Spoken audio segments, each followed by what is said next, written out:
Well, the frenzy continues in the NBA and especially for the Philadelphia 76ers as activity is all over the place in terms of the NBA free agent period. Welcome to the PHLY Sixers free agency frenzy brought to you by Rothman Orthopedics, our great sponsor, teaming up with us for the draft specials we had all week long and certainly during free agency all the way through Summer League. We appreciate Rothman Orthopedics for sponsoring us here on the Free Agency Frenzy Show, along with Derek Bodner, Kyle Neubeck. I'm Devon Givens, Brianna producing, and of all of you already in the chat, ready to go because Tyrese Maxey is maxed out, got his money as a franchise player here in Philadelphia. 3 players who logged a lot of starting minutes for the Philadelphia 76ers out the door. And the rumors are not stopping about a few others, especially one white guy in Utah that we have to talk about. And we will get to him a little bit later. Fellas. Kyle Filipowski?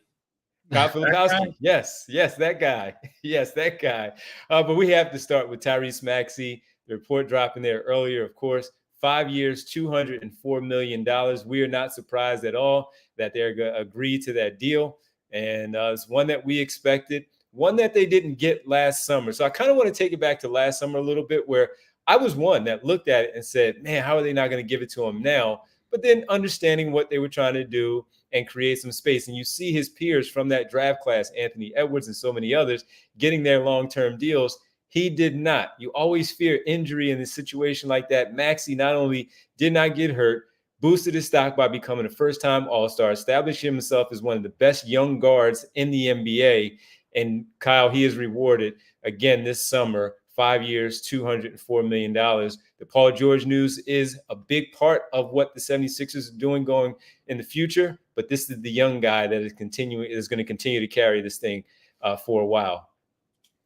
Yeah, look, I think where you start is you feel really good for Tyrese Maxey, the basketball player, but also the person. I think as a pillar of an organization, you'd be hard pressed to find a better person better sort of player profile to give a contract like this to, and to give him this reward at the end of, he's the last year, he was the guy who was under some risk, right? Like the team was pretty straightforward with him and Rich Paul about why they weren't giving him that extension last offseason. There was some initial outcry about it because it's just kind of expected, right? Like when you grow to the degree that he did, when you play as well as he had leading into last summer, the expectation is, hey, that organization needs to take care of you. They need to signal that you're an important pillar for this organization. But they said to him and to Clutch, hey, look, we have some plans for next offseason that you can be a critical part of. And so they asked Tyrese to trust them on that. And at the end of the road, that trust is rewarded on multiple fronts, right? Like he ends up getting this max contract that I think we all believe he fully deserves. And they ended up using that space in a really productive way to get a guy who fits next to him and Joel beautifully and is going to make his life easier in a lot of ways on both ends of the floor. So that, I mean, I'm sure there were some days where Tyrese in the back of his head is thinking about, what if it goes left? What if I somehow get hurt? And as you're playing through the bumps and bruises you deal with in the regular season, that's obviously always a concern as you're trying to get your long-term security.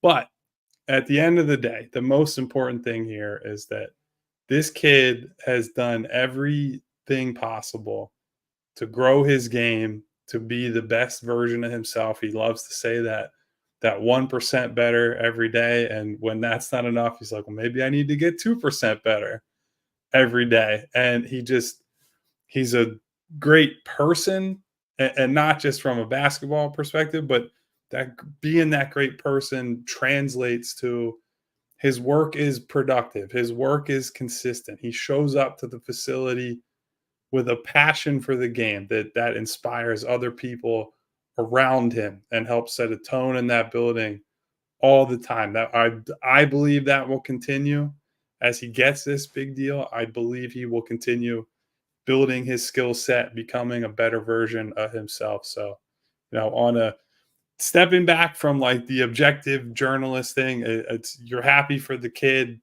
and you hope that he continues this rise up the NBA tier of players that he's been on the last few seasons. Yeah, I mean, I think Kyle pretty much said it just about perfectly. Look, in terms of a tent pole for your organization, Tyrese Maxey gives you just about everything you could hope for. The improvement skill wise, the mentality, the locker room, the fact that he sat here and waited a year to get this contract and they didn't even force a player option on the Sixers. Like, I really thought there would be some kind of concession for like, hey, I'm going to spend a year playing without this contract, even though, quite frankly, I deserve it and risk injury. You would have thought like some kind of compromise on a player option, but Tyrese Maxey just signed a straight up max. And look, you don't want to, you know, get too deep onto, well, he only accepted $204 million. Like, he just got life changing money, but they certainly could have had leverages, could have made a big deal over the sacrifice that they made and the risk that they took. And here they are. And this is a guy who you expect to be a centerpiece of your franchise for a very, very long time, who has earned every bit of that contract, and who has, and we've said this a bunch, has completely rejuvenated the second half of Joel Embiid's prime and given you, a real chance to contend that maybe you didn't think you had. And maybe, who knows whether or not Paul George would have interest in coming here if Tyrese Maxey doesn't make the leap that he did. So what he's been able to do on the basketball court over the last 4 years has changed the direction of the franchise. And the rewarding him for that was a no-brainer. Like, there are some things we thought you don't know how it's going to turn out. You don't know how Paul George is going to the situation is going to unfold. You don't know whether or not the Sixers will offer Joel Embiid the max extension that they can when all of this is said and done. But everyone felt really confident they were going to give Tyrese Maxey that max, and that speaks to him because it was a no-brainer. You look at what, number one, starting with Kyle talking about the 1% better, and Tyrese Maxey absolutely tweeted that out earlier when speaking about the contract. And I also remember on draft night last Wednesday, after we were all done, and I think it was Thursday, had an opportunity to listen to the phone call because it was on the Sixers social media with Jared McCain. And Daryl Morey is talking, and he says to Jared McCain, around here, yeah, we like to get 1%. 2% better. And I'm like, Daryl stealing Tyrese Maxey's lines here now and try to convince his new rookie to go out there and try to work out and improve his game every day. But that's just, think about something like that and how it is rubbed off on the general manager, the president of basketball operations, and him simply saying that to the incoming young guard. But with it, Derek, you also talk about what Joel Embiid always, as you said, rejuvenated his second half of his career. Joel Embiid always likes to, whether he means it or not, you've talked about how much you trust him over the course of these last couple of seasons, how much he wants him to do certain things on the offensive end, shoot the three-pointer, drives, take over when you're hot. In this case, stop passing it to me just because you need to feel like I need to get a touch here. But he constantly labels him as the franchise player. And that means something to a young guy like that.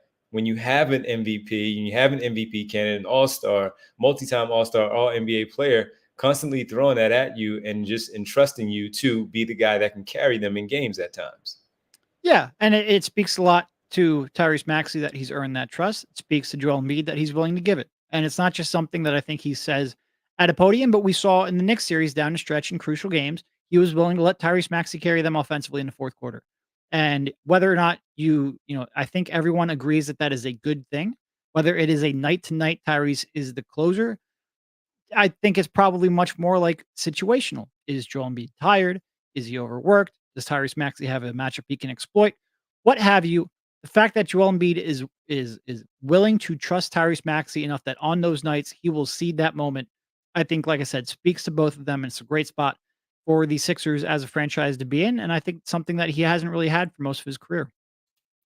Yeah, to that end, I mean, think about how often we have conversations around the league, and we've had them here in Philadelphia too, about, oh, well, whose team is it? And, who's going to be the guy in this situation, and how are they going to build the roster and all that. Well, the good news on all fronts is that they both don't appear to think about it or look at it that way, right? The types of players that fit and work with Joel Embiid largely are the same guys you need with Tyrese Maxey.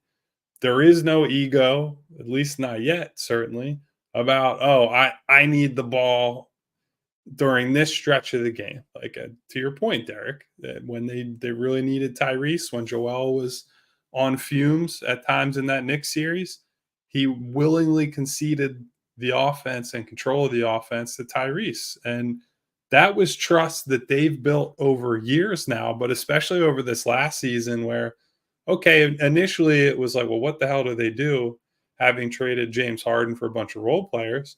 And we quickly figured out, hey, this was an opportunity.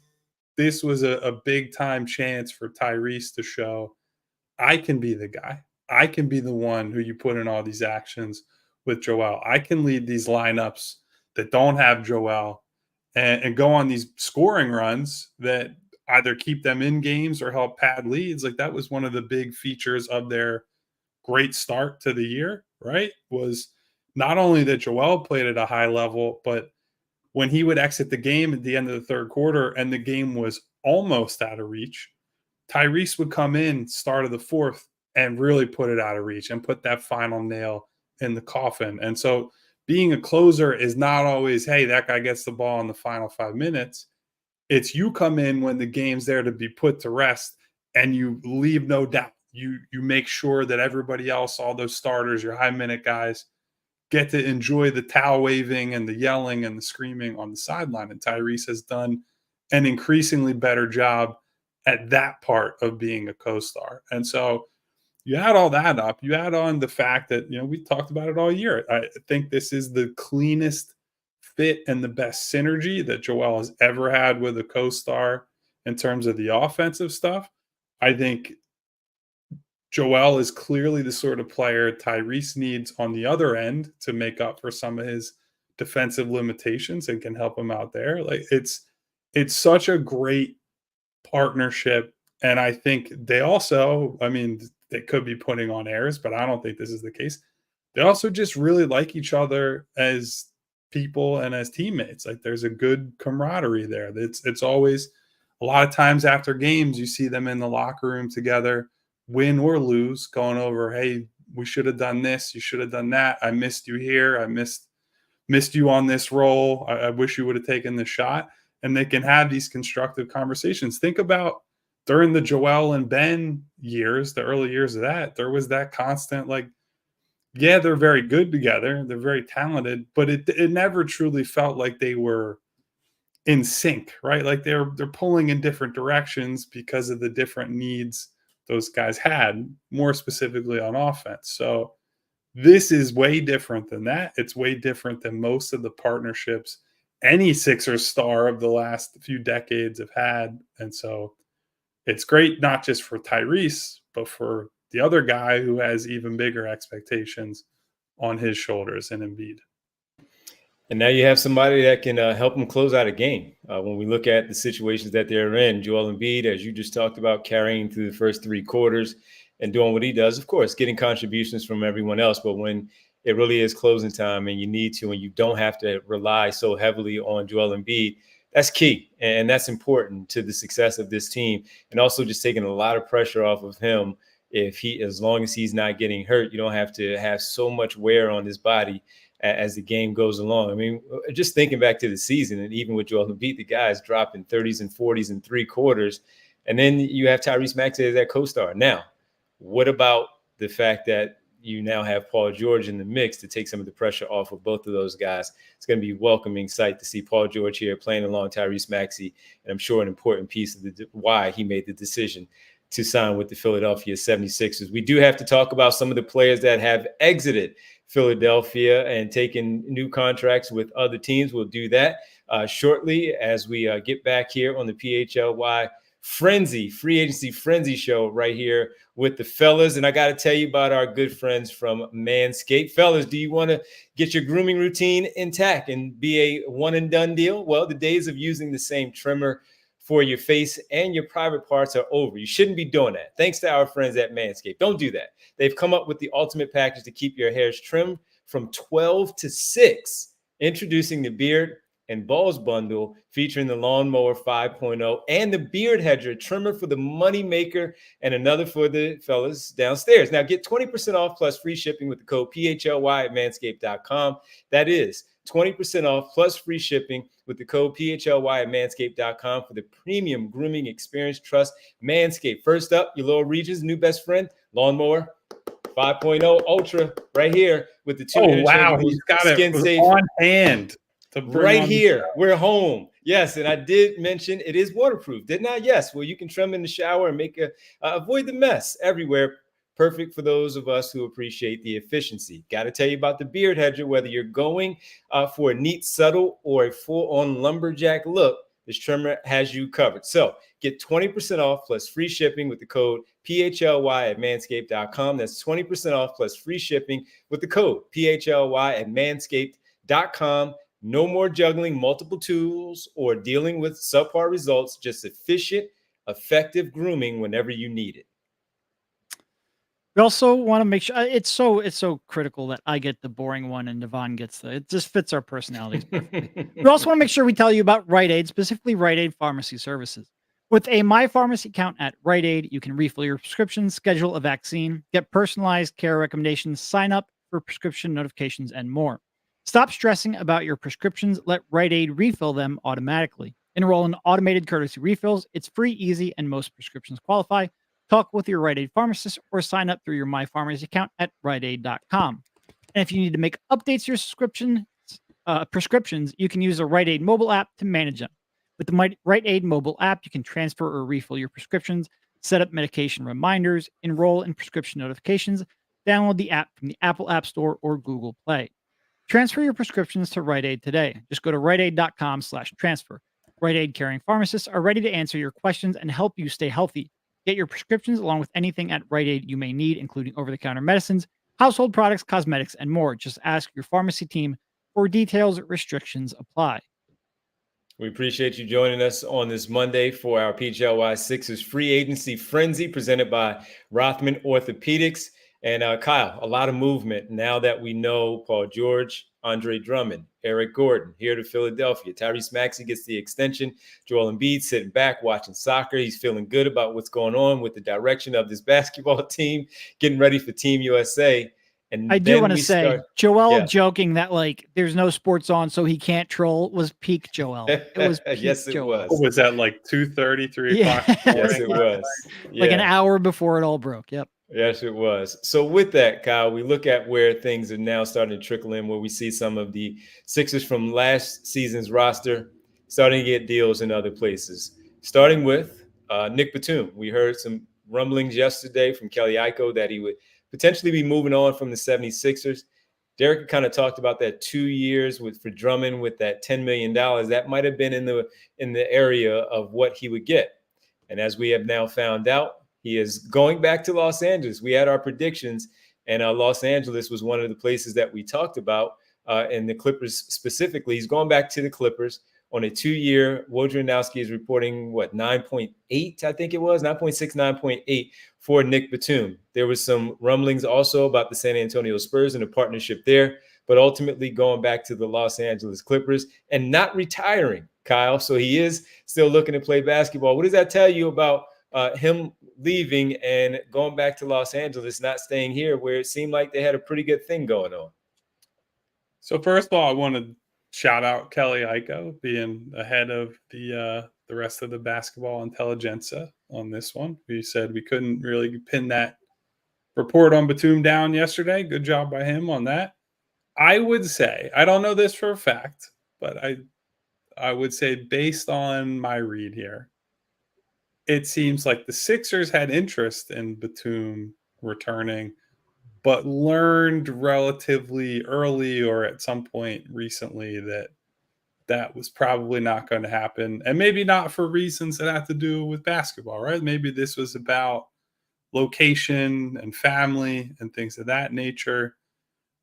I don't know this for 100% fact. I would imagine if the choice was straight up between Batum or Andre Drummond, because they did end up in a very similar salary range, then maybe it probably would lean Batum, all things being equal. I do think they valued Drummond, certainly someone they tried to acquire at the deadline and were upset when Chicago backed out of a deal. But yeah, I mean, they wanted him. It just was a situation where it seems like he and or his family, happy spouse, happy house, as we were saying yesterday, wanted to be in LA or a similar place to LA. So I just think that's one of the pitfalls of when you do go in on a third star and you say, hey, we're committing a lot of our resources there. You have limited options to sign guys otherwise. And so Kelly Oubre became a priority at that room exception, which we didn't get too far into Kelly earlier, at least I didn't, but ended up being right around what we thought his market should be. And that ended up being their choice. And so now the small amount of cap space they had to use, Batum got squeezed out, and that's that. So I will miss having a good entry passer next to Joel. I do think that a lack of overall passing talent on this team is one of my big current concerns. And so we'll see how the rest of the roster fills out in the days and weeks to come. But not super shocking because he was one of their most valuable guys. And although that gives you more incentive to keep him, it also gives other teams more incentive to push in some of their chips or, use their resources to bring him in. So good for Nico. And I'll say this, I really enjoyed chatting with him, talking with him in the locker room. He's a very measured and interesting guy to talk to, even aside from the basketball stuff. Yeah, and I think that's not a small loss at all.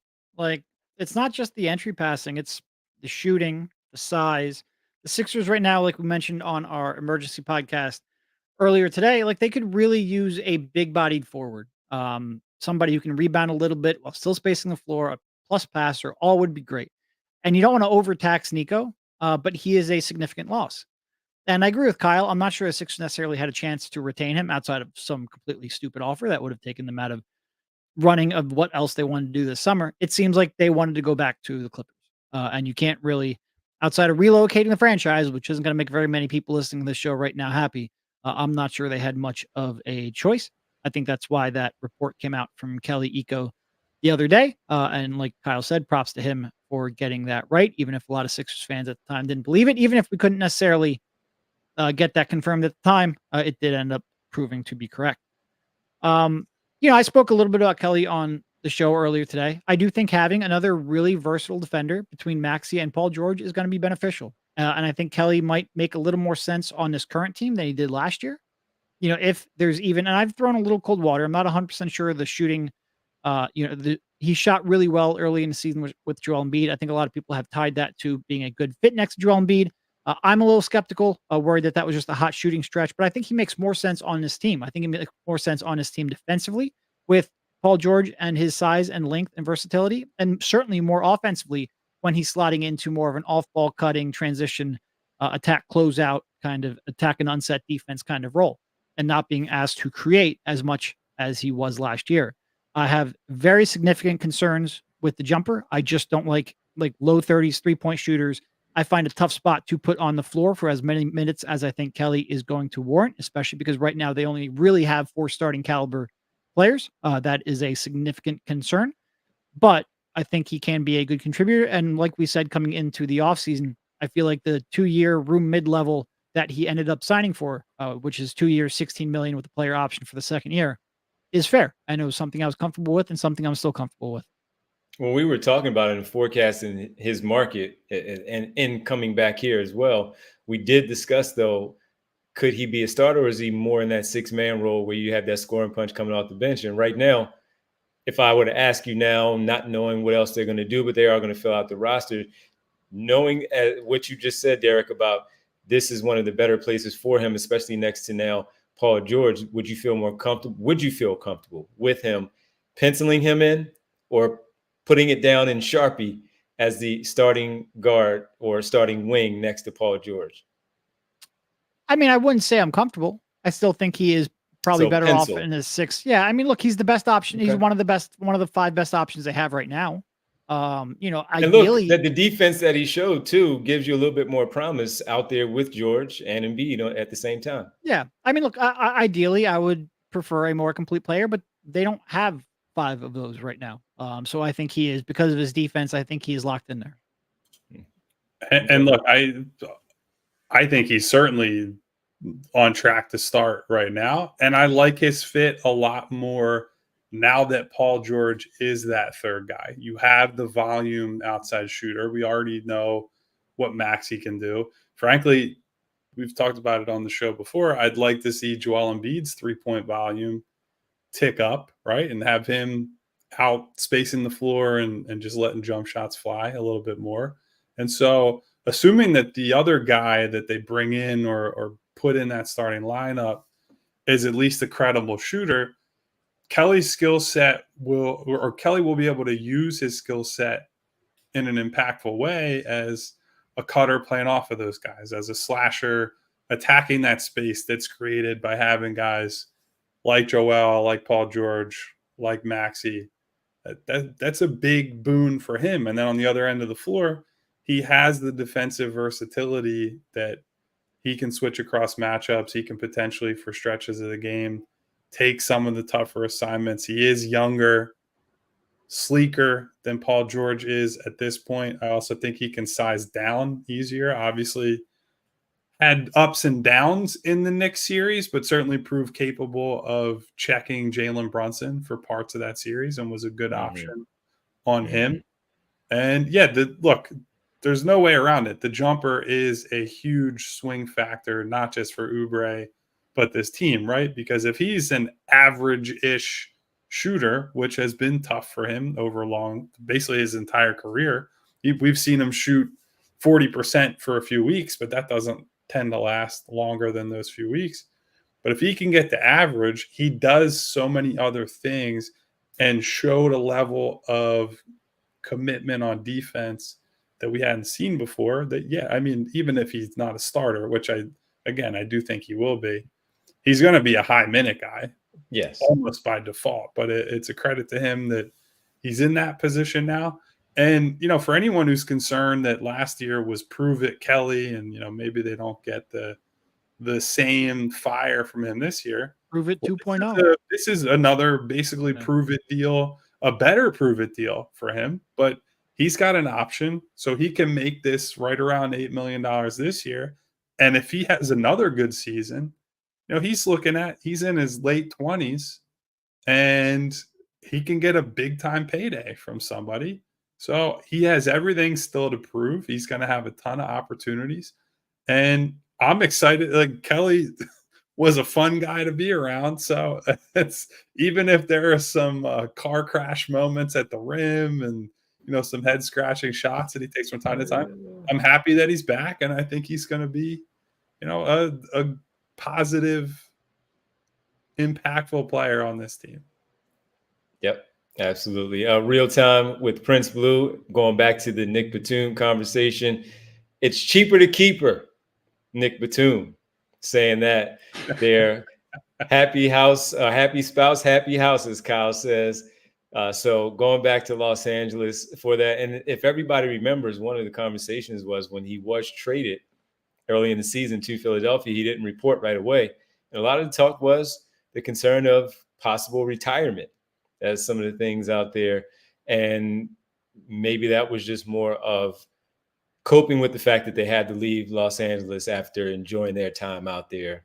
And now that they had the opportunity, played well, able to go back to that spot with the space created by Paul George's exiting Los Angeles, that they can go back and find a spot there. So that's going to be a curious team as well, because James Harden back, Derrick Jones Jr. now leaving Dallas and going to Los Angeles.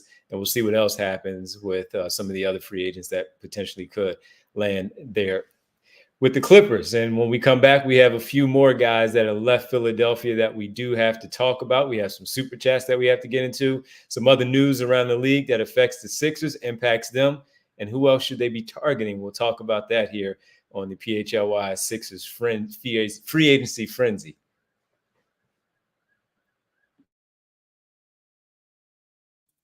We're going to talk about Tobias Harris at some point, fellas. And if there's one thing I'm confident of, it's that Terrell Harris has had a great cell phone plan to lean on to be able to extract the sort of money that he has over these recent periods. But Terrell, maybe you're feeling like, I don't know, this bill's a little too much. I personally heard for a limited time, all Mint Mobile wireless plans are $15 a month when you purchase a 3-month plan. And you think, what's the catch? But after talking to my friends at Mint Mobile, it all made sense because there isn't one. Their secret sauce at Mint Mobile is that they sell their wireless service online. They don't have retail stores or salespeople. They deliver premium phone plans directly to you so you can say goodbye to your overpriced wireless plans and jaw-dropping monthly bills. To greet our friends, Mint Mobile and Ryan Reynolds, they're here to rescue you with premium wireless plans starting at $15 a month. I've now been on my Mint Mobile phone, I call it my bat phone, for the last month, let's say a month and a half, and I've gotten excellent service. At times, I've gotten better service on that phone than my primary phone on my primary plan that I've had for quite a long time. All of Mint Mobile's plans come with high-speed data, unlimited talk and text delivered on the nation's largest 5G network. And you can use your own phone, bring your own phone number and all your existing contacts. Ditch the overpriced wireless with Mint Mobile's limited time deal. Get 3 months of premium wireless service for $15 a month. So to get this new customer offer and your new 3-month unlimited wireless plan for just $15 a month, go to mintmobile.com/Sixers. That's mintmobile.com/Sixers. Cut your wireless bill to $15 a month at mintmobile.com/Sixers. Disclaimer, $45 upfront payment required, equivalent to $15 a month. New customers on first 3-month plan only. Speed slower above 40 gigabytes on unlimited plan. Additional taxes, fees, and restrictions apply. See Mint Mobile for details.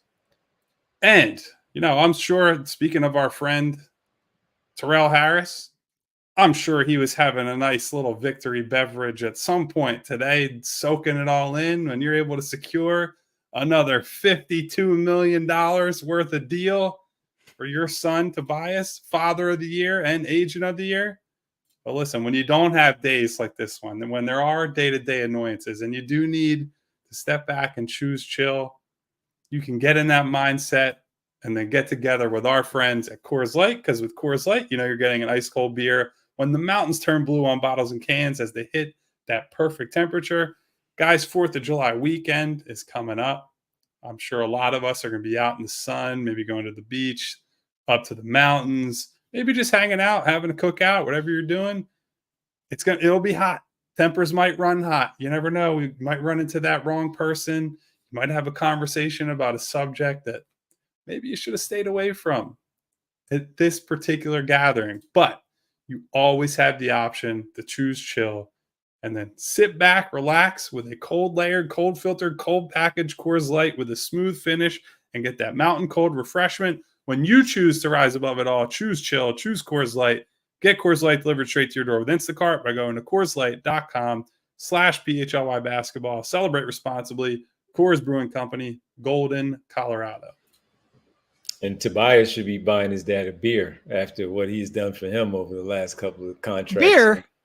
He owes him way more than a beer. Holy. He owes him like a bottle of Ace of Spades or something. 1942. Buy him a freaking brewery for that. Hey, well, look, he's the one that we need to spend a little bit of time on, of course, with DeAnthony Melton. Surprising. Derek going to the Golden State Warriors, according to Shams, on a 1-year, $12 million deal. And we talked about it being a 1-year deal with the uncertainty about the back. Unsure of how that was all going to play out. Can you trust him? Can he be in your lineup consistently, helping you out on the floor? And we had interest in him coming back to Philadelphia. I'm sure the Sixers did, but that price tag, a little too much, getting the full, what is that, the full mid-level? Yeah. there, and that's a big number, $12 million to the Golden State Warriors as Klay Thompson exits Golden State. Yeah, it's a big number, but it's also only 1 year, and this was part of the reason why I wasn't confident um, Melton would come back, because the Sixers and the situation they were in, it didn't make sense for them to take a gamble on a high dollar 1 year contract because they only have so many salary slots they can give out, and they need someone a little more reliable than Melton and his back issues. But for another team who's, the opportunity cost with that mid level is less than it would be for the Sixers and their salary cap space, making a 1 year gamble is, if it doesn't work, you can move on pretty easily.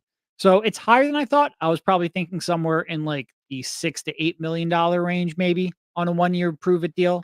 Yep. 12 million's more than I was expecting. But the 1 year, like what would have floored me was a high dollar multi-year deal, like was reported at one point, and some people were speculating about. That would have completely shocked me. A 1 year high dollar prove it deal to entice him to come over with minimal long-term risk. I do kind of get that. If he can figure out the back, not that the back is really something you can just figure out, but if it responds better than you expect, he's certainly worth that contract. It's a gamble for sure, but I think it's the 1 year mitigates it quite a bit. Yeah, I think it's a situation where we were pretty adamant about the fact that I don't think any of us thought the Sixers could go beyond. If they went beyond the minimum, it would have had to be on a very small deal to keep D'Anthony. And this was a risk that we personally were not willing to take. I do think there is still a real concern for his back over the long term. Like all the risk is on the health front. We know there's proof of concept for him as a player. He's a guy that fills multiple holes on a team, can shoot the ball. Obviously, the finishing is a complete adventure, but he can at least attack the paint, distribute a little bit, and he's a versatile defender. He's comfortable in a switching scheme. He's a pretty good on-ball guy, as long as you're not asking him to defend, the bigger, burlier wings of the world. And so I like him in Golden State. I understand why they took the risk, because for a 1 year deal, it's just the mid-level. And if you look at the quality of player that's going in that, let's say the $7 to $10 million range, I think D'Anthony can potentially be better than some of those guys if he's healthy. It's just, you really have to hope that you're going to not crap out on the back injury, and that's the big risk here. So, I mean, Golden State doesn't have a ton of options available to them because of all the spending and, frankly, the winning that they've done. They've just been spending big for so long that their avenues are closed off in a lot of ways, and they've also been reluctant to move some of these young guys for bigger pieces. So, or maybe more ready pieces would be how you would frame that. So I said it on Twitter. I really hope that his back gets, sorted out, that he's able to play with a clean bill of health, because, added on to what we said about Batum, D'Anthony, very good guy. Him and Maxey were tight off the floor. Obviously had some on-court chemistry as well. So couldn't do it here for multiple reasons, but hoping that it works out for him, and that next season he can potentially, he goes through this year, has a good year, good health, and maybe he can get himself a longer term deal from somebody. Would be ideal for him. Yeah, like the player a lot, like what he does. Always thought he was at his best also coming off the bench as a sixth man in that role. But he has proven that you can still have a pretty darn good 5-man unit with him in the starting five, with the defense that he brings, the ability to shoot the ball decently enough, and putting the ball on the floor from time to time, helping out with some ball handling. With that offense, and especially him now on defense, taking some of the pressure off of Curry with Klay Thompson gone, putting him out there with Kuminga and Draymond Green and whoever that five is going to be, that's going to be a pretty good spot for him, I think. And with all those guards out there, they definitely need someone who can defend on the perimeter to take that pressure off of Stephen Curry. So rooting for him, happy for him that he was able to get something, because you feel bad for a guy when an injury pops up like this and you think they're going to be getting paid, especially after we talked about their 5-man starting unit that they had being in the top 5 in that net rating before the injury started to take place. You're like, man, this guy is not going to get paid. He's going to have to take these little contracts. and that sucks for him. But he cashed out pretty well in a 1-year deal, and hopefully his back holds up. A guy that is also going back to a familiar surroundings for him, as D'Anthony Melton is a West Coast guy, going back that way, this time to Golden State. Guy that used to play for the Detroit Pistons before he went to Los Angeles and then here to Philadelphia. Tobias Harris. I can't believe I set you up with the back-to-back ad reads, and then we talked about D'Anthony first. I thought that was for I just sure. thought we would get a long one on this one, man, and talk, because we haven't talked about him at all. And 2 years, $52 million to the Detroit Pistons. Some thought that might change when Weaver left, but they said, no, you are destined to be a Piston. And he gets 2 years, Kyle, for $52 million, 26 annually, to go to the Pistons. There's no winning there. They're not winning, but he got paid again. And I was telling you before we started, when I calculated the money that he got from the Sixers, when he signed his extension for that 5 years, plus this 2-year deal, he will make up to $231 million in the course of the 7 seasons between Philadelphia and Detroit alone. He's gone. He's gone. Our long Philadelphia nightmare is no. I was actually going to ask her to get some applause in here. I don't want to throw dirt on Tobias on his way out, right? Like, obviously, it's been a big problem having that contract on the books. He has been one of the biggest culprits in their failures in the playoffs. Him missing what felt like 30 layups around the rim in the Game 7 against Atlanta is one of the underrated reasons they lost, because everyone was focused on Joel's turnovers and then not dunking on Trae Young for some reason. But Tobias had a bit of a shocker finishing around the basket in that game, and certainly has had lots of low moments when it's counted as well.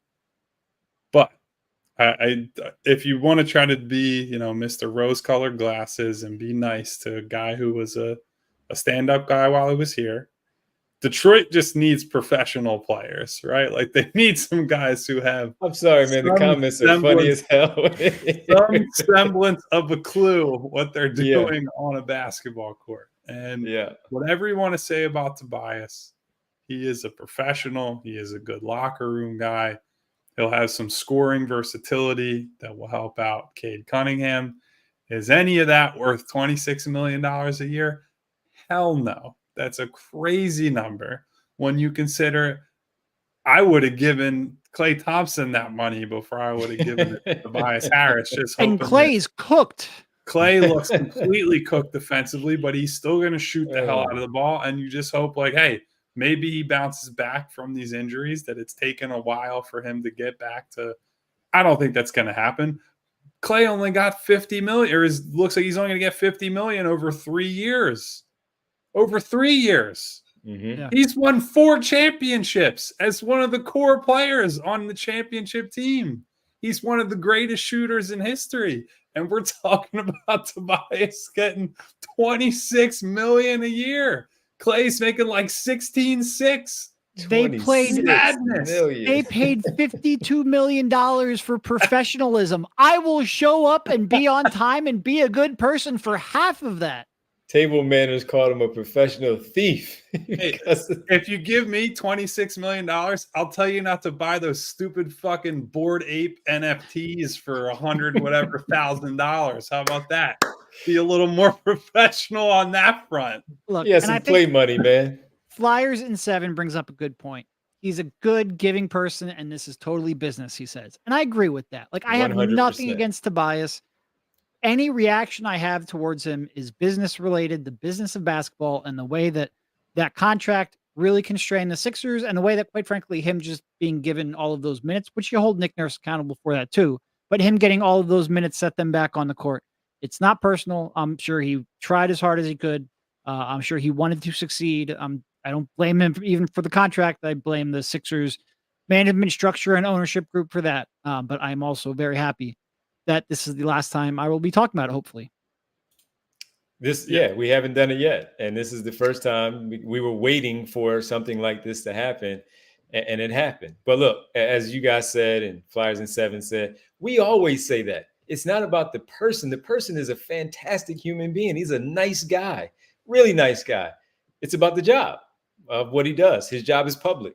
We critique his job. And it's not only public, but it's a salary cap job. Like exactly, your salary and he took impacts a lot in a of big salary. way. Yes, and that was for 5.5 seasons. So when Quizomatic says, "Do you think they give Tobias a tribute video?" Yeah, because he was here for 5.5 seasons. They're going to give him a tribute video, and that's fine. That's absolutely fine. But he is in a public job that we look at the salary, as Derek you just talked about, and we critique it based on the results of what he does with his work performance.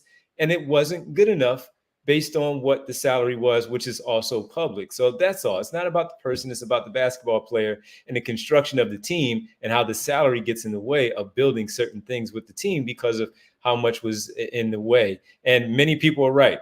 He took the contract because they offered it. I don't blame him for taking it. They shouldn't have offered it just because Jimmy Butler left. And I understand you want to make sure that you make up for losing Jimmy Butler and even JJ Redick at that time, and you have to bring somebody back along with Al Horford at that time. But that just was the wrong contract for that guy. But good for him.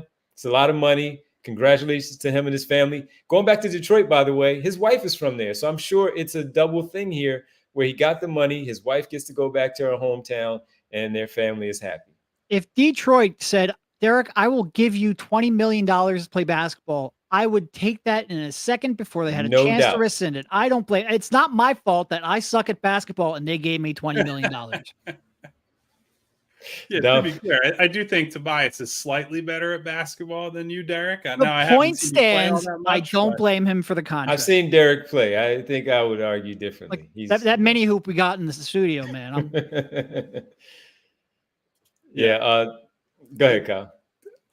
Look, again, it's not necessarily about him as much as what he represented, right? It was a massive mistake to give him that money. And in conjunction with that, it was a mistake to pay Al Horford $100+ million and to let Jimmy Butler walk and to essentially choose Ben Simmons over the Jimmy Butler route, right? Like that's not Tobias's fault. He became even more of a punching bag once Jimmy went on his, Tobias Harris over me. Yep. But that wasn't the situation. Yep. That wasn't the decision at hand, right? And I have never judged him by that. I have never said, oh, look at this guy, they could have had Jimmy instead. Like that was not the calculus there. And so that part was and is never fair to him. So look, as a person, I'm glad that he gets to go somewhere where the expectations will be very low. So he will go, he'll give his standard effort. He'll have the occasional 20+ point game. They Eastern Conference All-Star, baby. And he'll be away from the pressure and just get the focus on, helping this young team take a step up. Good for him. Arrivederci. And when he comes back to town, I will certainly say hello to Tobias and catch up with him a little bit. So zero problems with him as a person. He's just not a good enough basketball player. Get that money, baby. Dominic Menace says, "Dude dribble on the front of his toes." Well, I guess that happens sometimes. Del Craig is the one who said it's not his fault that they overpaid him. Everyone would have taken that money. And just for me here, Phil W says, "Now, Devon, if Tobias was your cousin, you'd be very quiet." Ha. Well, he's not my cousin. Right. So I don't have to be quiet. My cousin has earned the contract that he has, and I hope that he earns the next one that he gets as well. He's not my cousin, so I'm happy for him. Even if Devon was protective of his cousin and family, of course he would be. Their family. That doesn't mean he's not allowed to criticize other NBA players. Correct. It's my job. Right. And guess what?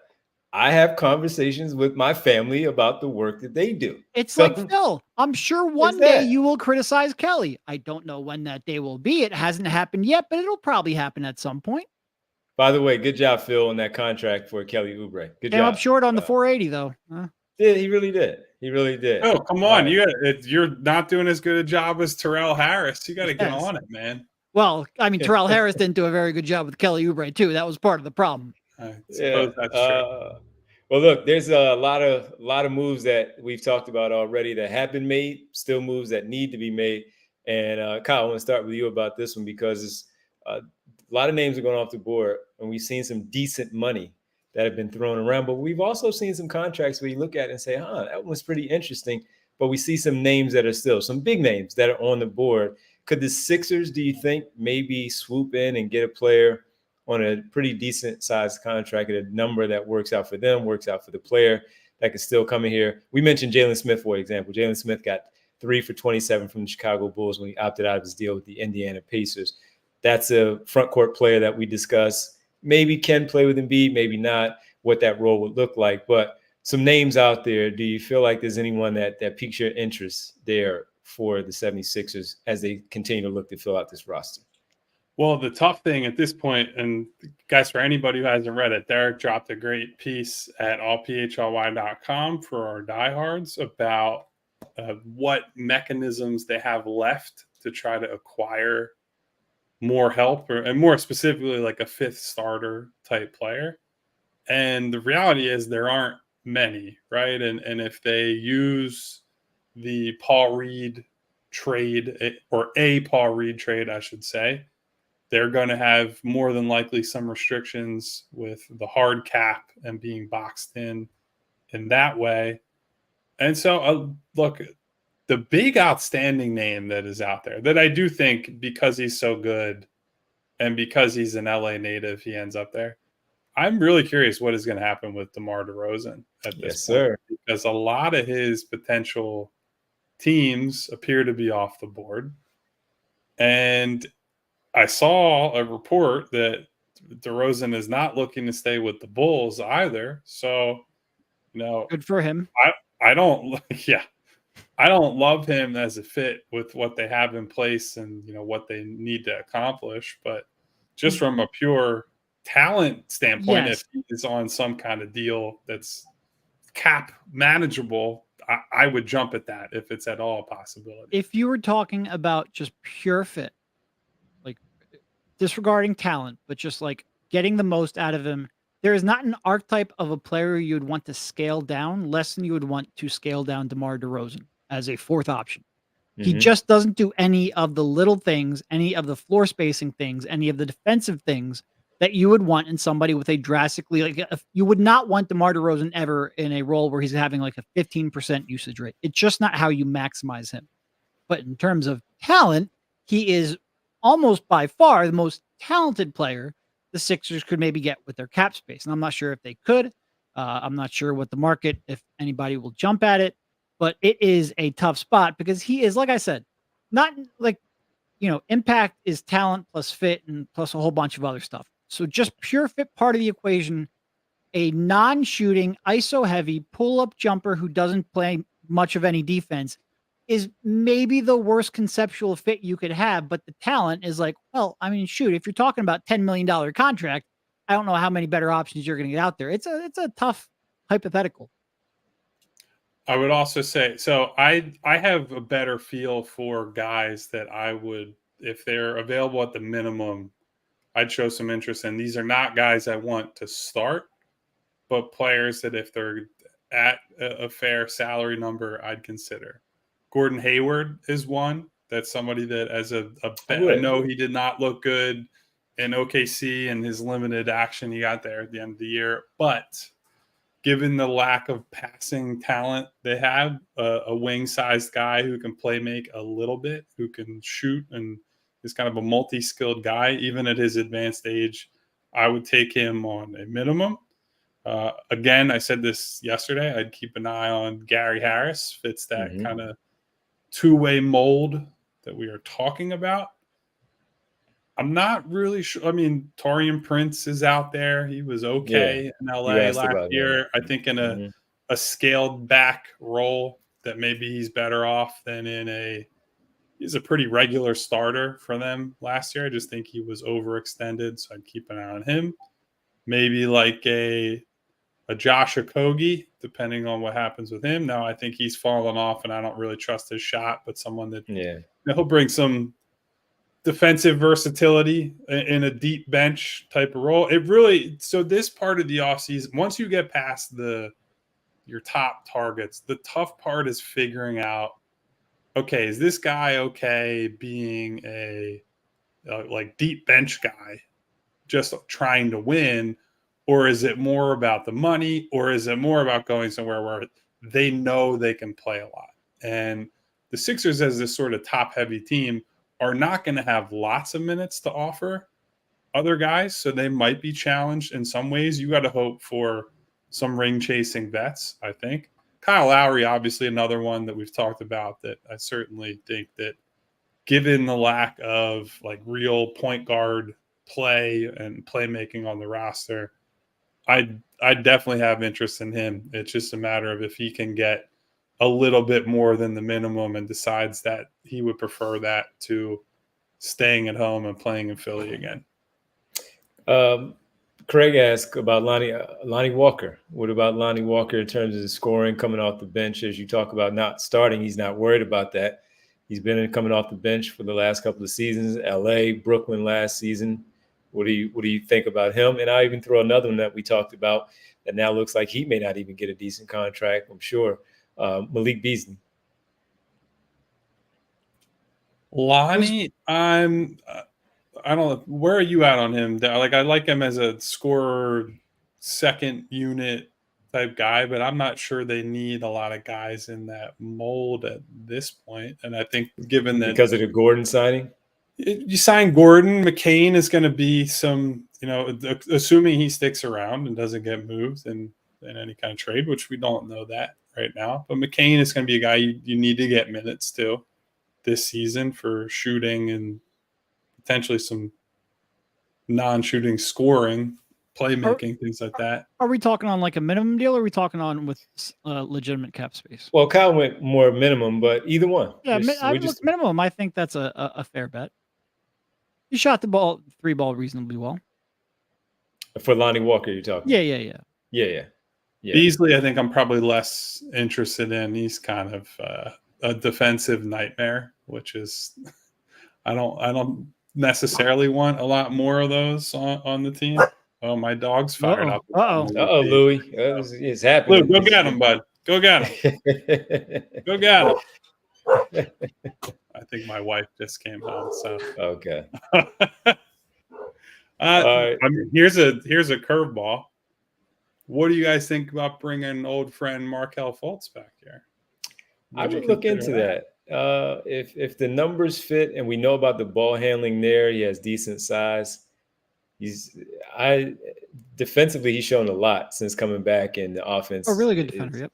Yeah, so I'd be okay with that on a decent number. And we're talking about if it's a second unit situation where he is out there with Jared McCain, potentially, at least you have him out there with some size where you're not all that worried about him in the backcourt, depending on who the other wings, and of course, Andre Drummond being out there also. I'd have interest in that.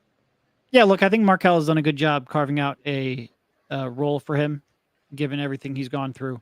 I would steer away from that one, especially, I mean, he's still young enough and does enough off the bounce and enough defensively where he's going to get a legitimate contract. I would probably steer away from that one. Just the non-shooting aspect and the floor spacing aspect. But he would be a really good fit defensively next to Tyrese. But I would probably go in a different direction. Since a few super chatters want to talk about the 4 spot specifically in that starting role, I'll just run them because they're all along the same lines. Philly 007 says, y'all think we can get Dorian Finney-Smith in a trade? That's one. Brian Pumper says, what are the viable options for the 4? Also, we could probably need another point of attack defender, Caleb Martin. That's 2.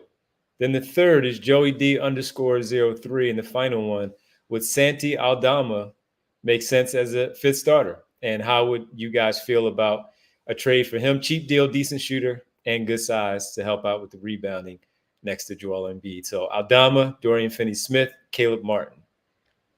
So Dorian Finney-Smith, I wrote about a little bit today. He was one of the hypotheticals I brought up. I basically inspected ways to get him. A little bit Larry Markkinen. Spoiler alert, Markkinen's not plausible. Said that before, said that again. But want to get it out in front of that. One of the ways you can sort of use B-Ball Paul's contract is in a trade. You can take back up to $15.2 million back for B-Ball Paul's $7.7 million contract. That Dorian Finney-Smith makes about $14.9 million, slots right in there. But if you do that, you get hard capped at the first apron. The only real way the Sixers can acquire him would be to hard cap them at the first apron. And because of that, it would get pretty tight. So I think that is the big hiccup in terms of someone like Dorian Finney-Smith, especially Dorian Finney-Smith specifically. And I would be surprised if Daryl is anxious to attack that that hard cap and make himself hard capped at that first apron. Yeah, and I think at just pure player for player there, Dorian Finney-Smith is the best guy. But because of that number, I would be concerned about how exactly you make that roster work. And you would then be susceptible to, if one of your top six gets hurt, you're pretty exposed, right? Like because you're going to be relying on not just minimum guys, but young minimum guys. And as a general rule, young guys on the minimum are young guys on the minimum for a reason. You're not expecting. I know that the Miami Heat are somehow able to pull rotation players out of the clear blue sky down at South Beach, but otherwise, most teams you're just hoping for like, that guy will buy us some minutes in a game in February against the Charlotte Hornets. Not, hey, that guy can play as one of your top 8 guys and beat the Boston Celtics or the Knicks or whoever in the postseason. And so I have interest in Dorian Finney-Smith. I would have to know or see, who else fills out the rest of that roster, and you'd be taking on a great amount of risk there. There aren't a lot of good options, though. Like, I mean, Caleb Martin is okay. I think his shot comes and goes, and so that's questionable on that front. I don't know. I'll be honest. I didn't watch the Grizzlies enough throughout last season to have a great feel for where Aldama is at this point. I guess my question. He shoots. Those are the two things that I'm comfortable saying. Yeah. My question right now is, will they go after someone who is more of a 4, or do they try to get another true wing and try to go really switchy from 2 through 4? Now, you're going to more than likely sacrifice rebounding if you go the wing route, and that is a concern, as we've seen with this team in the past. When you can't rebound, it can spiral very quickly. And especially when you consider they're going to be more than likely meeting with the Knicks or having to get through a team like the Knicks in the playoffs, that could come back to haunt you. But I think if you can get a guy who's a real defensive option on the wing in between Oubre and Paul George, maybe the defense is good enough that Joel Embiid can be a better rebounder, can hang out near the rim more, and you clear up some of those issues. So it's a really fascinating problem. I mean, look, a lot of these guys that are out there are not really helping with multiple problems, right? Like Kyle Anderson is a good defensive player, but we just saw him in Minnesota be unplayable for stretches of their playoff run because he can't shoot. Maybe you take a flyer on, I don't know, like a Chetty Osman, but I don't think he can shoot, but he's probably letting you down in a couple other respects. So every guy you go through at this point is, he does this, but he's got warts elsewhere. So it's honestly where I've been increasingly thinking is, I know I've said this already, I think Ricky's got a real chance to play actual minutes this season. And if he can get that shot to a reasonable place, we know he's a good rebounder. He's a great athlete. He's got the youth that this team needs. I'm not saying that you go into the season banking on him to start, close, or even play heavy minutes, but he, in theory, could fill that quota of has enough off the bounce, switchable defender, good rebounder for his position. Would not count him out entirely. Just going back to Santi real quick because somebody paid a super chat for that. Look, he shoots a good volume on three, both per minute and quantity of his shots. He has a 2-to-1 assist turnover ratio that he's maintained for a couple of years now. I always look at that as a pretty good indicator of their, recognition skills on the court. And I think that's important for a connective role player like that. I would have to really go back and focus in a little bit defensively before I give a full sign off. But I think there are certainly some indicators where I would be intrigued. But at 6'11", like I worry a little bit about the defensive versatility. One person also asked in the regular chat, Grant Williams, would you possibly trade for him because of the Charlotte situation and the numbers is not all that big? Would you be interested in a trade for Grant Williams to get him out of Charlotte and pair him up with those guys in the front court?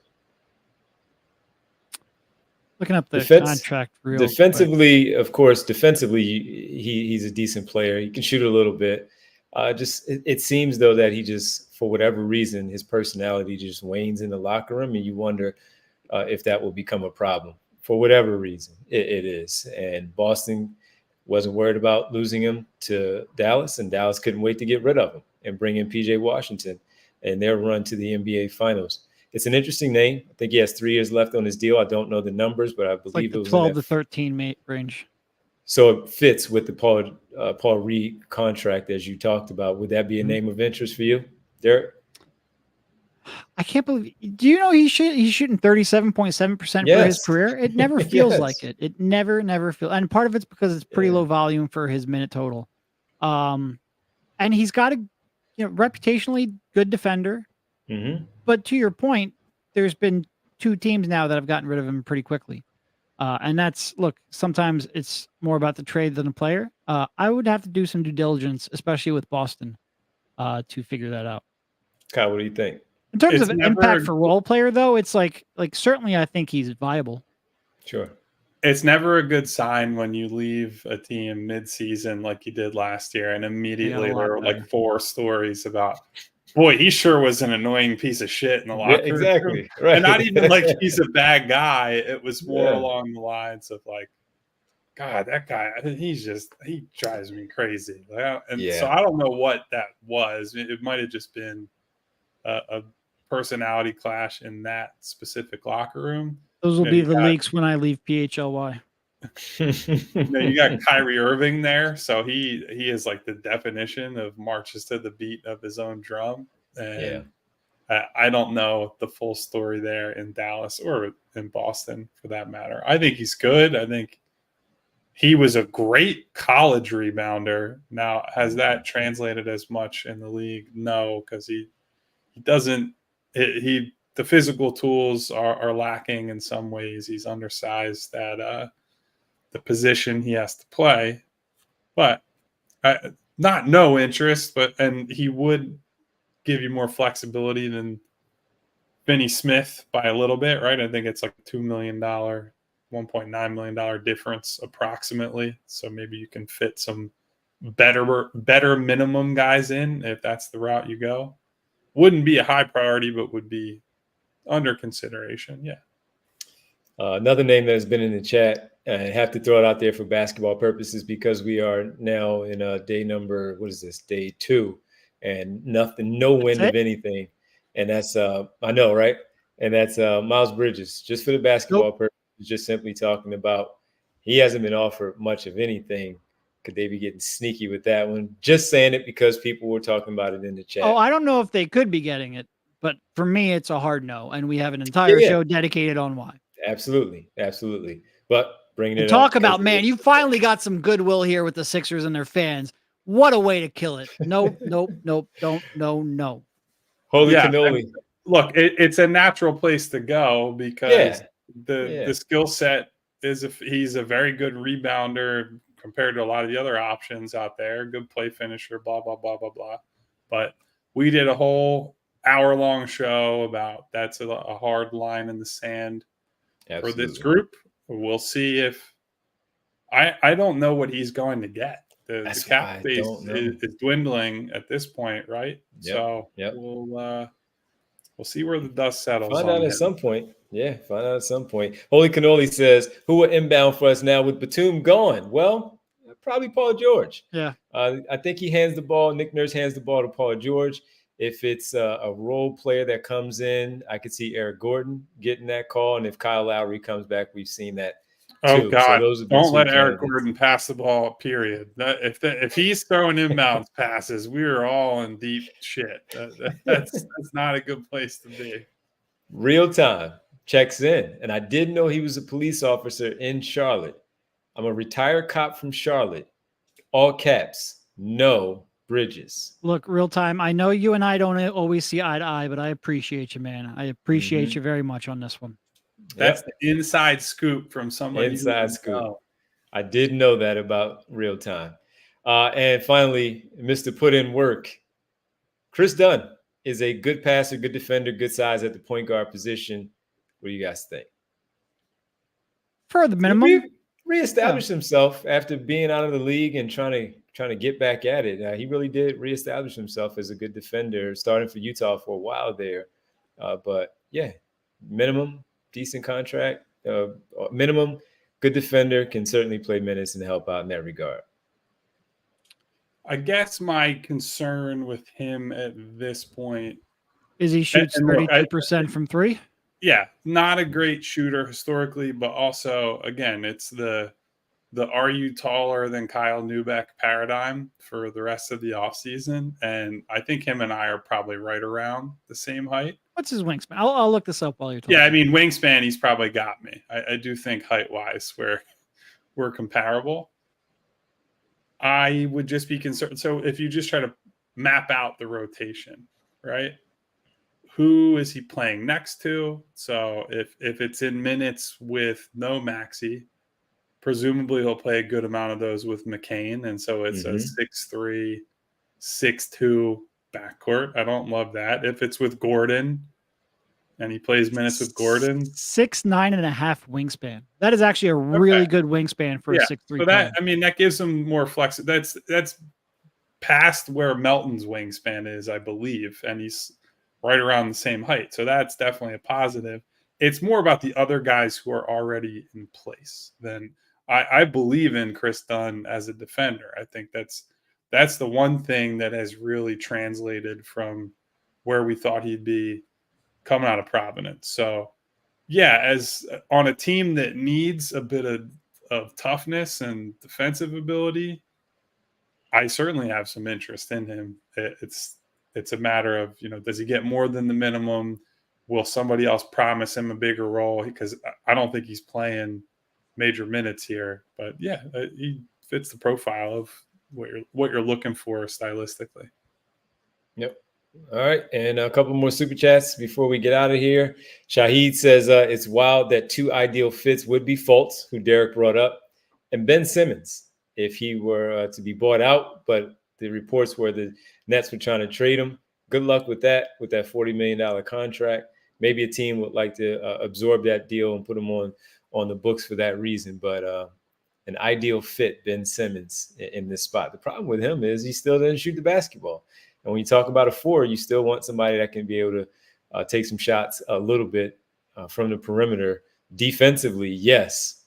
Ball handling, of course. He still doesn't shoot the basketball, and that might be a problem there. Presidential Mike, Fultz, and Doug McDermott on the vet minimum.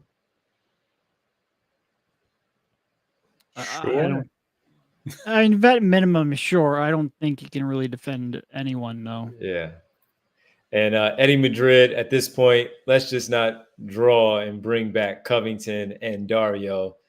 Let's just keep it a bean. So just keeping it 100 there of keeping it simple. Yeah, I don't.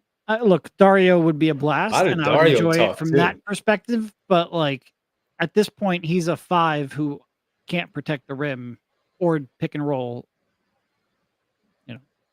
Yeah. And on the the Cov front, based on the end of his season, I don't have much confidence he is going to be able to stay healthy enough to stay in the league at this point, right? Like he's had lingering knee problems for quite a long time. So and certainly not relying on him in any kind of like close to starter role as we're trying to figure out the who's going to be the fifth starter type of conversation.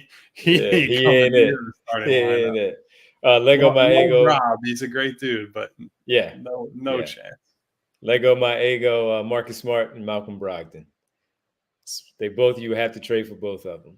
We talked about Marcus Smart in one of these shows over the last 48 hours. I can't. They're all running into each other, Derek. Yeah. Boy, you have no idea. I'm watching Derek's brain shut down in real time while we're on the stream.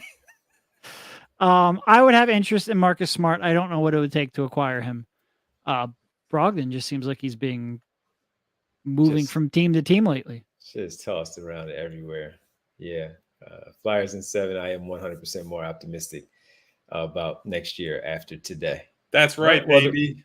You should be. Team positivity. Yeah. There you go. The roster's not done yet, but some good things have already started to happen. We appreciate everybody for hanging out with us here.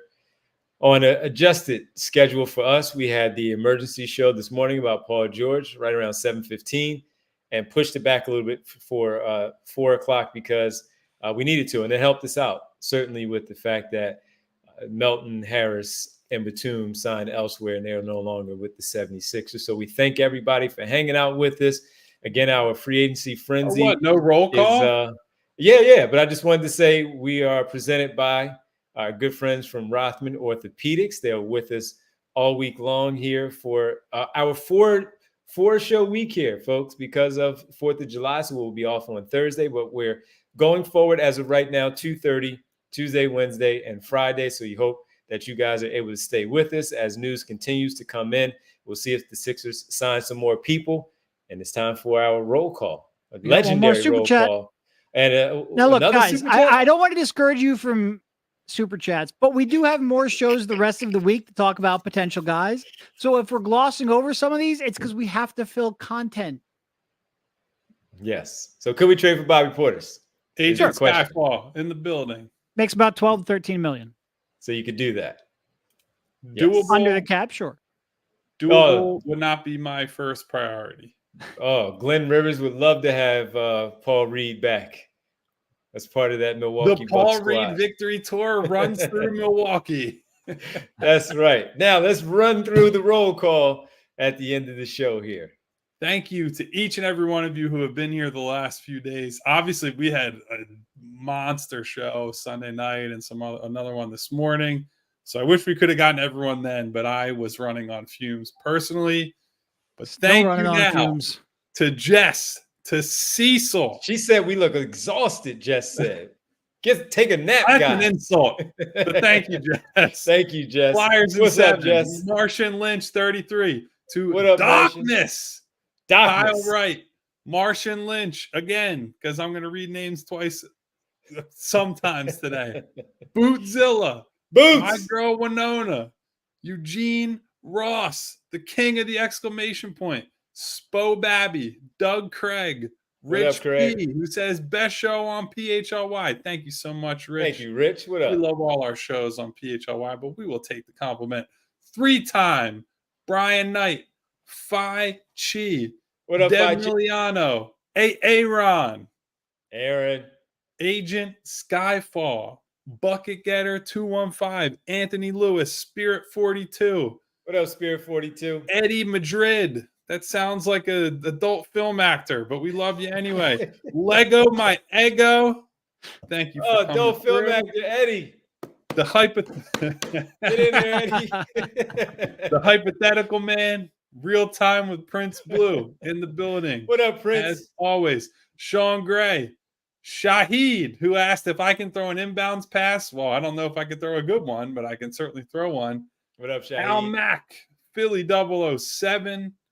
Who else do we got in here today? Darkness said, Derek, you should paint fake eyes on your glasses so you can sleep during the show. We got Barbara Carroll in the building. What up, Barb? Barbara. A. Lindsay in the building. Randy Rubart. checking in. Our My guy bad, Al, G. the 2-minute I'll warning. relax. What up, Al? Steven Sherman, Matt, just Matt. No last name, no numbers, no nothing. SB Cole, Easy work. What up, Matt? Vinny Chase, Johnny Rosari, Johnny. Influencer Nation, P. What up, Quill? Salveso, We see you, Joey Quill. D03, B. Driz. We also had someone in here today who had an interesting name that was, let's just say they were excited about the news and the show, but we won't repeat. And Devon's ad read. And no, I would say adjacent to one of Devon's ad reads. I'm going to leave it at that for the day. Thank you, everybody, for being here. If you haven't already, hit the subscribe button, hit the bell icon. I didn't talk about a porn star. For notifications each and every time we go live. And if you hit the thumbs up button, we will continue to have zero or close to zero sleep so we can deliver the best shows, the best articles, all that to you. And by the way, if you want to help keep me awake in all hours of the night to help people get the news when they want it, our Discord has been popping for our diehards. I was chatting with some of you last night at 2:30, 3 o'clock in the morning. You get access to the exclusive articles. You get access to the Discord, a free shirt or free hat a year, discounts on events, all kinds of things.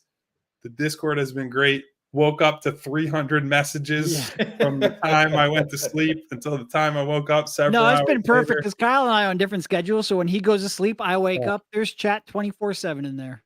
The community is popping off. We love you guys. We will be back at it soon enough. Goodbye. We appreciate it. Thank you, Bree.